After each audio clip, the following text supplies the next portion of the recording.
Mary redeemed a $50,000 cash prize playing Chumba Casino this year. I was only playing for fun, so winning this was a dream come true. Chumba Casino is America's #1 social casino experience. It's serious fun. With over 80 casino-style games to choose from, you too could win life-changing amounts of cash. Be like Mary. Log on to ChumbaCasino.com and give them a whirl. That's ChumbaCasino.com. No purchase necessary. Void where prohibited by law. 18 plus. Terms and conditions apply. See website for details. The voice in the preceding commercial was not the actual voice of a winner.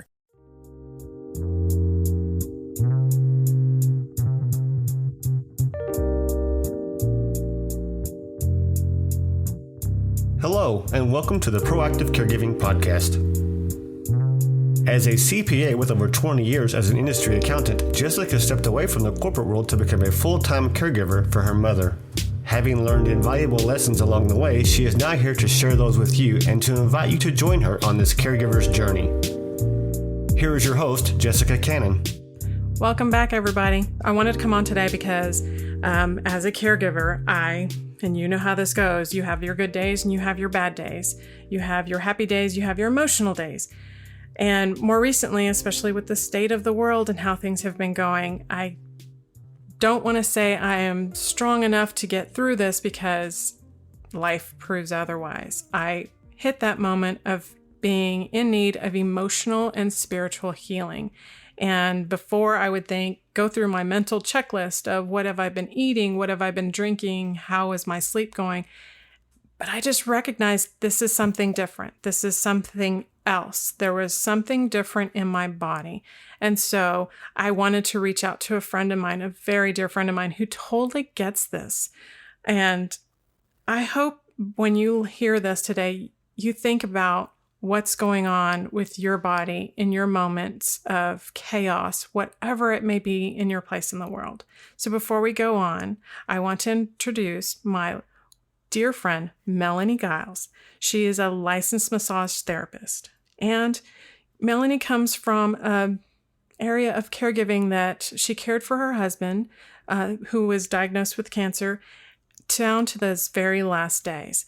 And I'm so grateful she's here with me in Austin because she is definitely going to be my go-to when I have these kind of moments and questions. So before we go on, welcome on, Melanie.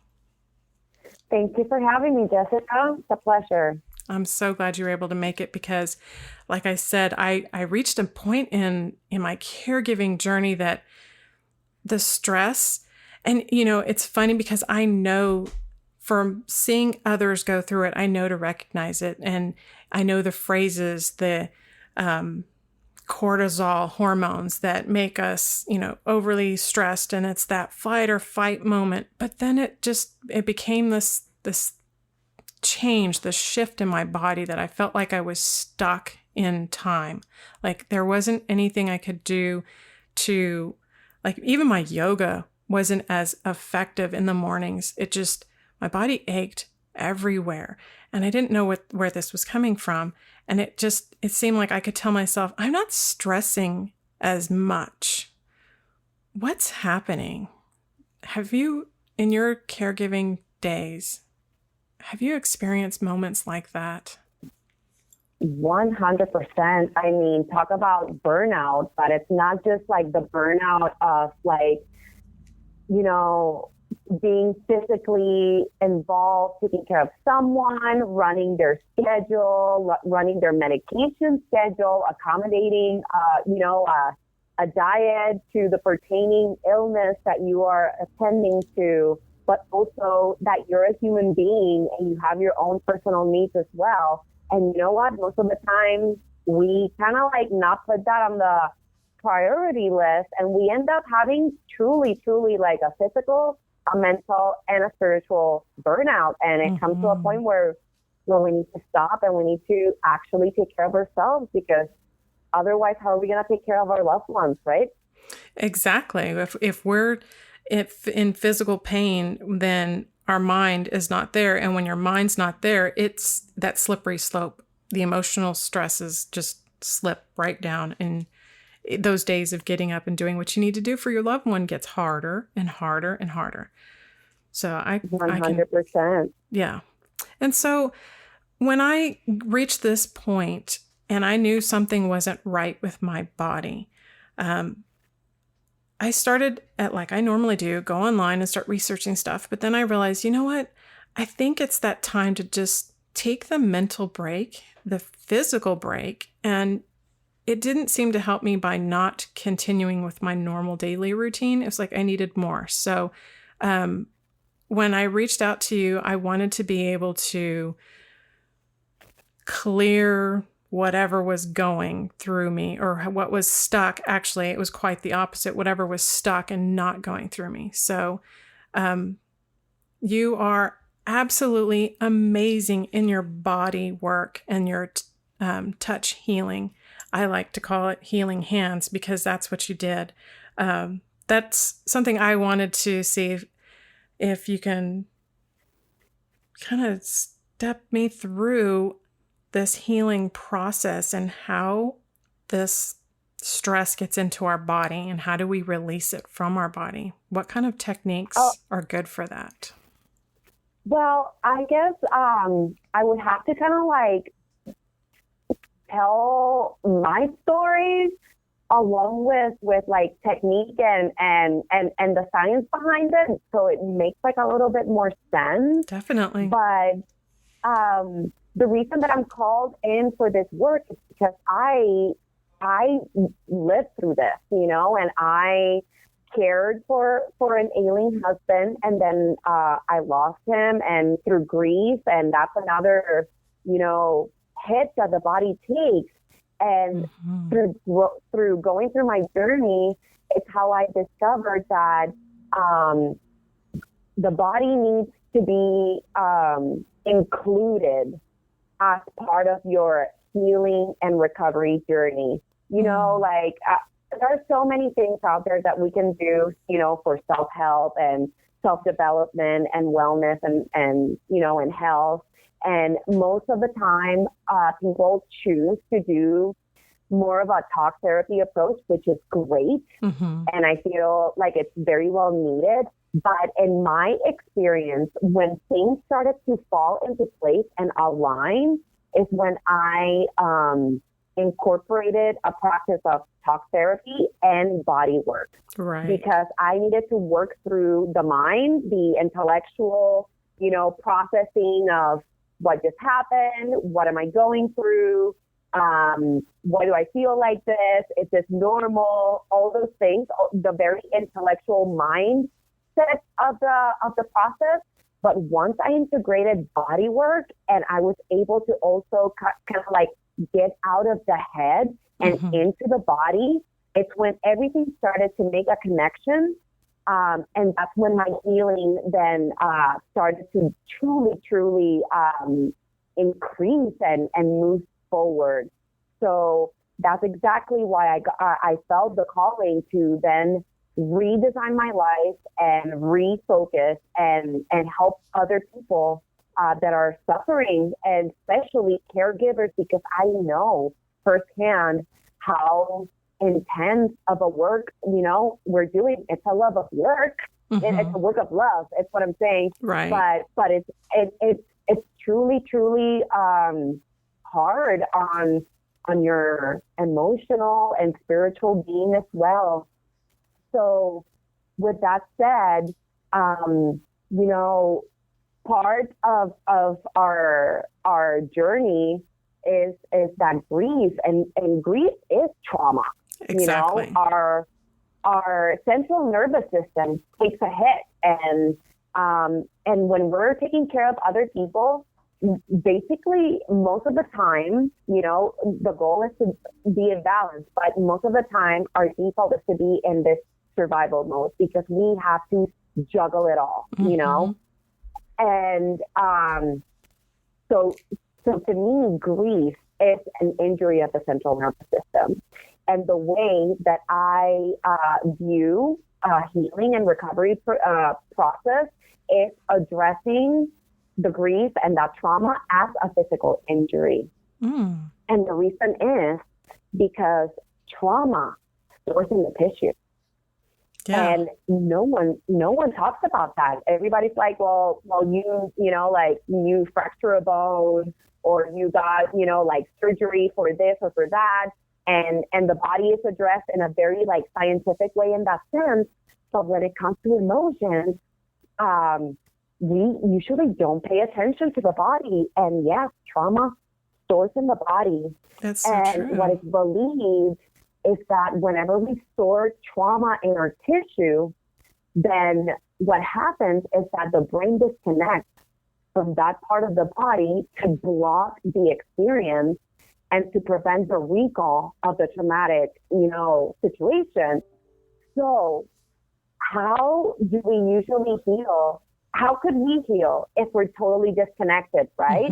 Exactly. So my calling is to have people on my massage table and create a moment of awareness, a moment of stillness, and get back in touch with your body, and let's work that trauma that you probably haven't addressed, and let's just get it out, and let's do it kindly, and let's do it lovingly.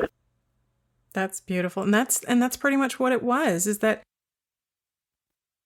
I didn't realize it until I was on the table and thinking through this, is that, when you go through your day-to-days and you're in that autopilot mode, and for me, coming from that world of dementia caregiving, it is a grieving process, a day-to-day grieving process. One day I can accept and understand and be at ease and at peace with all of it.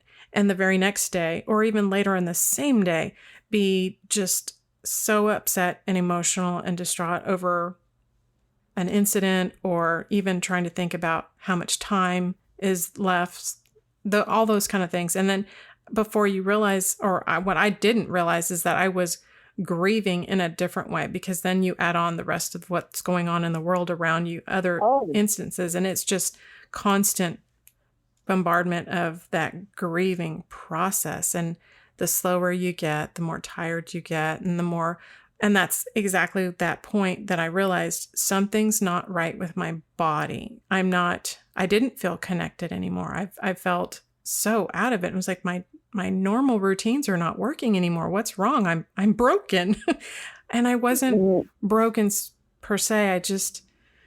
My body was telling me, and I wasn't listening until it was just, my back hurt so bad. My neck and shoulders were tense. And one of the things that I started to notice is my core, because the core work that I try really hard to focus on was like, I'm doing all these poses and crunches and exercises that are effective for the core, but it was like nothing was going anywhere or doing anything. In fact, on quite the opposite, I felt like I was bloating more, until the moment that you did the body work. And literally within days of that treatment, it was like half of my stomach went down. Wow. And that's when I realized, wow, I was really holding on to all of that emotional whirlwind, I guess, of all kinds of stuff that just stayed stuck in my core. And the work that you did just helped me break it up and release it in a positive way, a better way.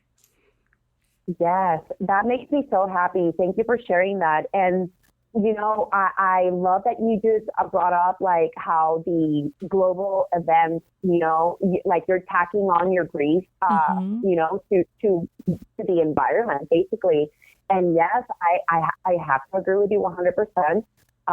And I will speak on my end as a widow. The collective grief that we are experiencing is very, very real. And I myself as well, have gone through what I call is a grief flare-up during this time. And it's just like all the emotions get super, amplified. Everything feels bigger. Everything feels like heavier, and unfortunately, with everything that's going on, people lost touch, and not just touch with each other, but us massage therapists, we weren't able to touch people either.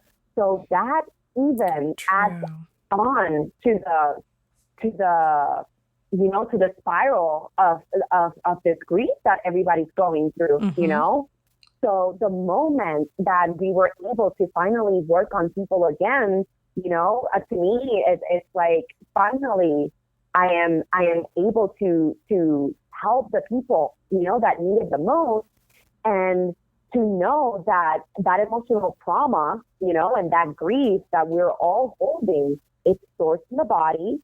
It causes stagnation in the tissues and in the fascia, and it results in pain, but not just physical pain. It's that emotional pain and that brain fog and that, that heaviness, So yes, absolutely. You say that you were carrying so much emotional, let's just call it baggage for lack of a better word right now, that you felt like you were carrying so much emotion in your abdomen. And when you said that to me, it didn't surprise me at all because, like I said, the fascia, it holds, that emotional trauma. And the thing is that, like, when we talked a little bit after your treatment, is that for some reason, when we are doing body work, even like when I talk to other clients and I always ask, are you okay if I do some abdominal work? Most of the people are not open to receive work in the abdomen, which makes total sense because it is a very vulnerable area. But then what happens, what you and I talked about, it's an area that gets a little bit left behind, a little bit forgotten, a little bit neglected. And to me, it's an instrumental area to create absolute mindfulness. Because as you said, like, I've been working on my core. I've been doing all this work in my core. Let's take that a little bit further when we say our core values, our core, behaviors, our core, ways of thinking, our core, everything. Everything comes from there. That's where everything originates, right? Exactly. That's where we create. That's where we carry life as women. That's where we create life as women. That's so true. So we are not being in touch with that area whatsoever. And yes, we do store a bunch of things in there. So when I asked you before the treatment, are you okay with me doing abdominal work? And you said yes. And that already puts me in a even like more place of like, I can't wait to work on this person because this person is ready and this person is open. Yes. So thank you for allowing me. Definitely. Because it was funny after the fact when I had said, you asked me what was the best part of it. And to me, it was that very fact, the core work, because I've gone to several different types of massages. And like you said, the abdominal area is always avoided. And at this point in time, it was like, I felt like I wanted to. It's like, something is not right. I'm willing and open for anything. But when you had first said, set your intentions, and throughout the process, I was setting my intentions and holding it throughout. And then I realized after the fact, I thought, I've never, ever had that type of approach taken. And it did so much work because I would say it's so funny trying to lose weight. Oh, I got rid of the muffin top, but I just can't get rid of my bagel belly. And that's something that I thought that's actually a main kind of focus. Like when you say that, the core values, our core mindset, I viewed my core as something broken, something needing to be fixed, something separate from me and my emotions, when it's just that emotional baggage that it had to go. Because, like I said, I go online and that's my thing. That's my go-to. I go online and I do the research trying to see some quick fix because I'm not going to go out and buy the diet pills or the diet drinks and the quick fix that way. I want to understand what's going on. And it's these stuck emotions that we're dealing with as a caregiver and otherwise. It ends up being all the anxiety, the disgusted feelings, the grief-stricken, the criticism, feeling unsupported or unsafe or overwhelmed and worthless, helpless, conflicted, all of that stuff it really stays in our guts. It does 100%. And now I feel like that makes like a good little, example of like, because your self-negative talk, most people will say, well, I guess, like, oh, I'll do daily affirmations, I'll try to change my mindset. Let me talk to my therapist about this, and they'll give me tools and just keep it in the head, right? Why can't we just connect to both areas of like the mind? Let's do your positive affirmations. Like we said at the beginning of our service, let's set an intention, let's put that in our mind, but let's connect it to the body. Let's put 1 and 2 together. And I just truly, truly believe that's when the magic truly happens. Definitely. That's when you are able to fully release, when you bring both together. I have to totally agree with that, because stepping away from that moment, I felt like the flow of energy was back. There was this break of blockage and everything was flowing again. I felt at peace. I was calm.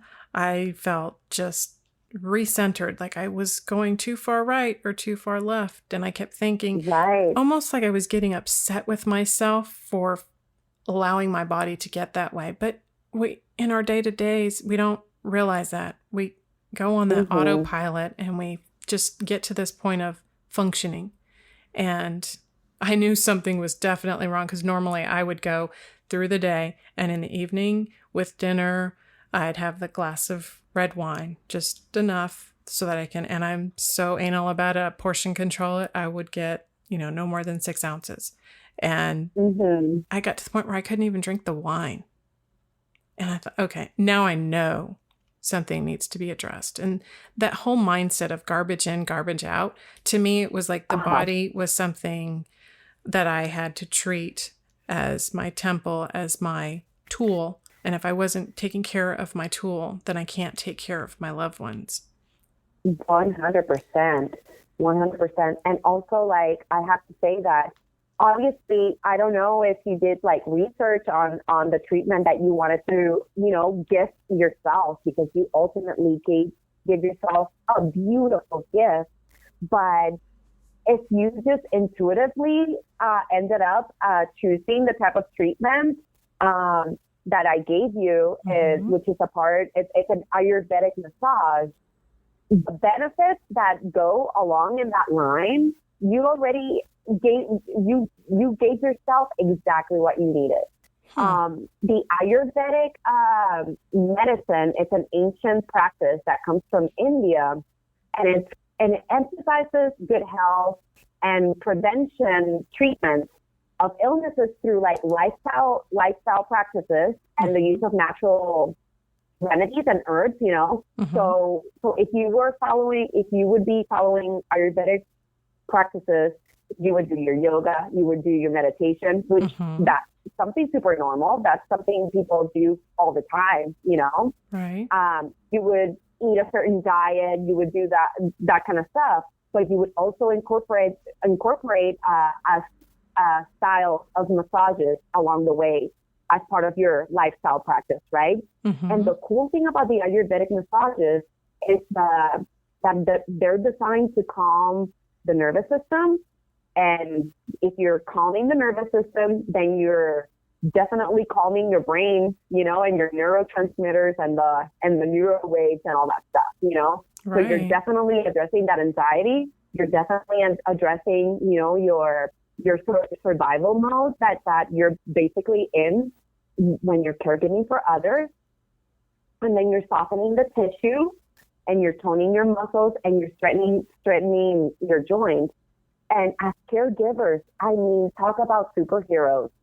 All the things that we have to do with our bodies, with our minds, with our heart, with our soul. You definitely chose the exact right treatment for yourself. So kudos for that. Well, it felt like it was a calling almost, because when I went looking for answers, I was guided towards that. So that's amazing. Thank you, universe. Yes. So that is why I want caregivers to understand this. I hear so many caregivers say, I'm not a professional, I'm not good at this, but yet you see the burnout in their face. You hear it in their voices, and they forget that they're not you don't have to be the professional nurse to be the caregiver and still experience all this grief and this emotional baggage. It's something that it's not like we are planning a trip and we're packing the bag and we're going to put all the emotions in it and take it with us. Because trust me, I've tried to pack that bag and run away from the emotions, but you know what? Spoiler alert, they go with you. But This is something that it's a day-to-day thing. If we don't incorporate this process or processes like this into our lives, then it's just like every day we're packing the bag and we don't realize that you're throwing one more garment in there, another pair of shoes, you're taking the hiking boots when you don't need it. You're just packing that emotional bag. And you don't realize it until you're trying to walk around and you're carrying this bag that's way too heavy. And that's where I ended up. The load is so heavy, and that's why it's so important to me to be in touch with other caregivers, because self-care is so important. Number one, caregivers basically landed a full-time job that no one applied for. Like no one seeked out this job, and no one, and we didn't go to college to be, healthcare professionals either, and we have to learn so much, So when you think about it, doctors go on vacations and they go reset.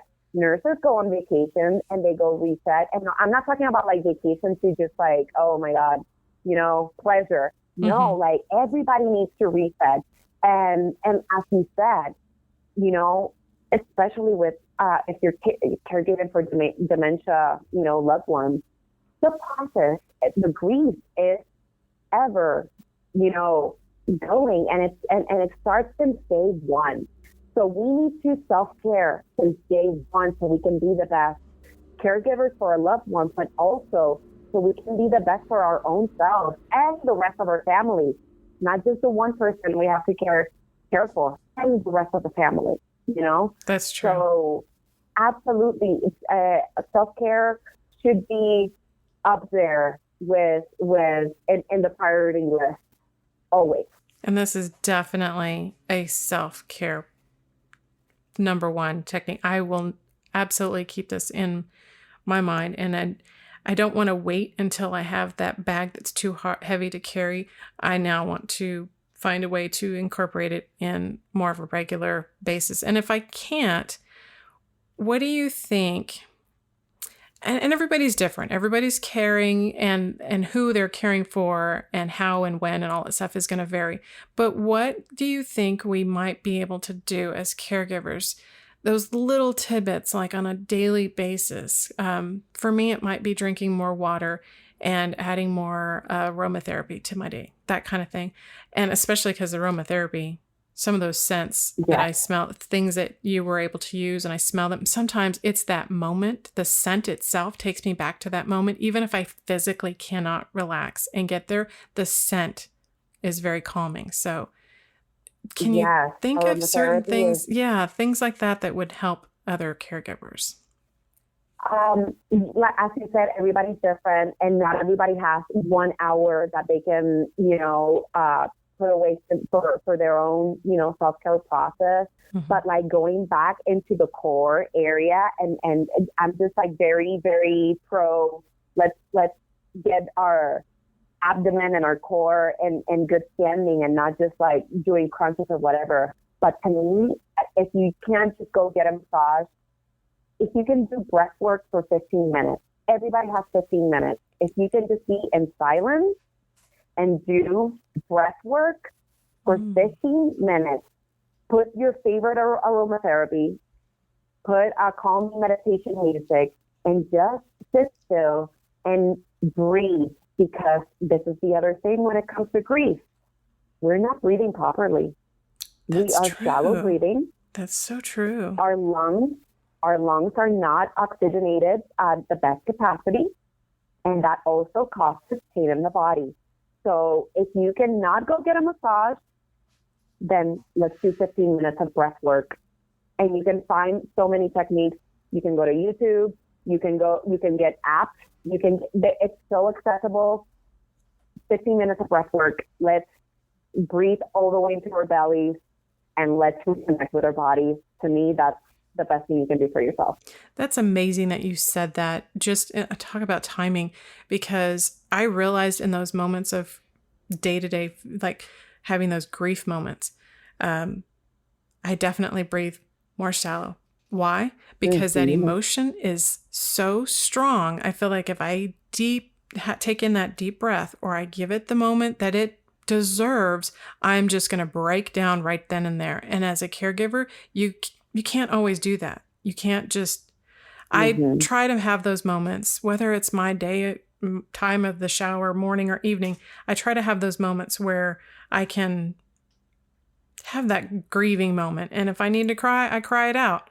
But when you're in the middle of the day and you're in the midst of caring, sometimes you gotta, and I hate to say it this way because this is why your core gets so stuffed in the first place. I can't just suck it up, suck it up, buttercup. No, that does not work for a caregiver who is just trying to make it through the day. So if I couldn't step away for that hour, I definitely will step away and do some breath 15 work. minutes. I love that. 15 minutes.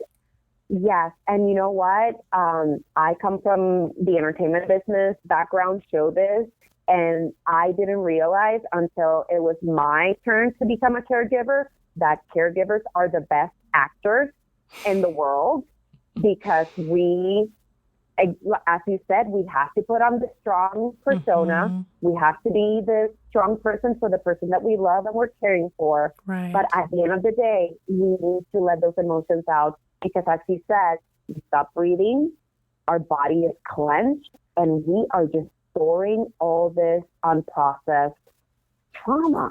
Yeah. And that's what gets us in trouble. Yeah. That's now, those are my key moments. And that's my trigger when I realize, okay, something is not right. So I must be carrying something, because I start with the lower back. And when that starts, and if I ignore it, the rest of my body starts to follow. Amazing. Yes. Yes.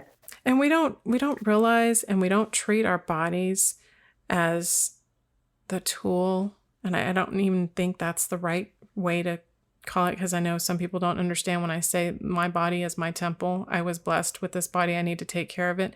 But we don't realize just how much our day-to-days, the simple things, affect the body. And for me, with the nervous belly, having the inflammation and all that, again, learning knowledge elsewhere. I can sit in front of the Google and just internet searching for hours and hours and hours, but it doesn't come back to the physical body of giving it a break and showing it some love. Yeah, I stopped calling my belly or that area of my belly. I stopped calling it the bagel.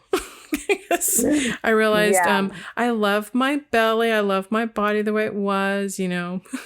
Pregnancy was not friendly to it, but I love it, and I'm going to show it some more love. And instead of being mean to it. Give her a name. Oh, her name is Mary, and she's awesome. I love her so much. Make her include her. Right. Yes. Because she's definitely a part of me. Inside and out, quite literally. And she's perfect. Yeah, I'll say that.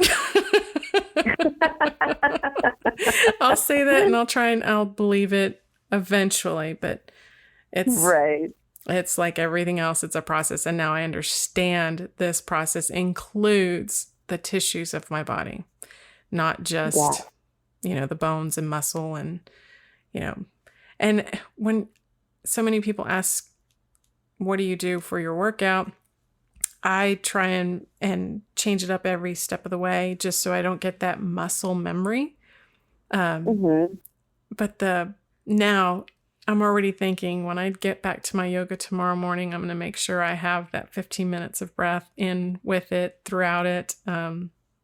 Definitely. This is so beneficial and helpful because the trauma, the emotional stress and the trauma in our bodies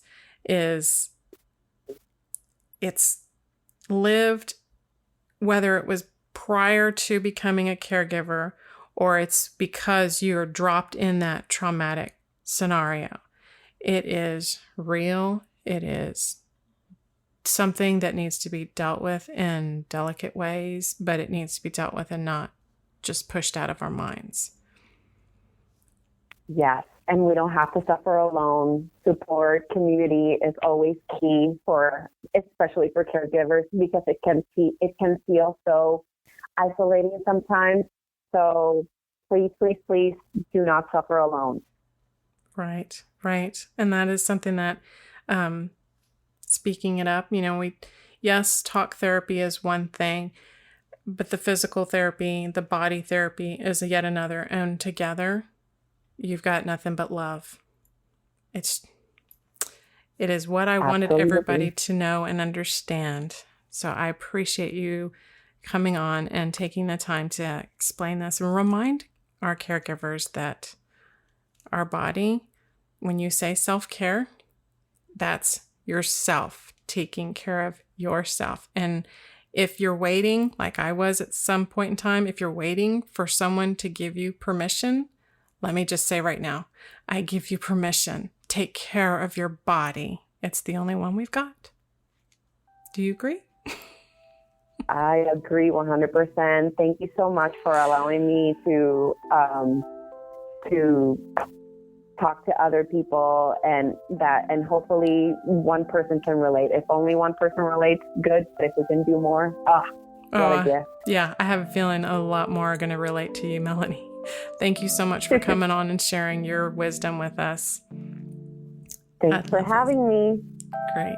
Until next time, ladies and gentlemen, we will go on to yet another caregiver journey.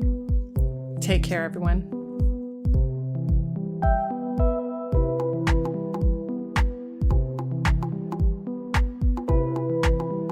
Thank you for joining us today. We really hope you've enjoyed this episode. To learn more about proactive caregiving and to hear other episodes of this podcast, please visit www.jessicalizelcannon.com. This podcast is produced by Cannon Light Media, LLC, www.cannonlightmedia.com. Music provided by Chris Paradise.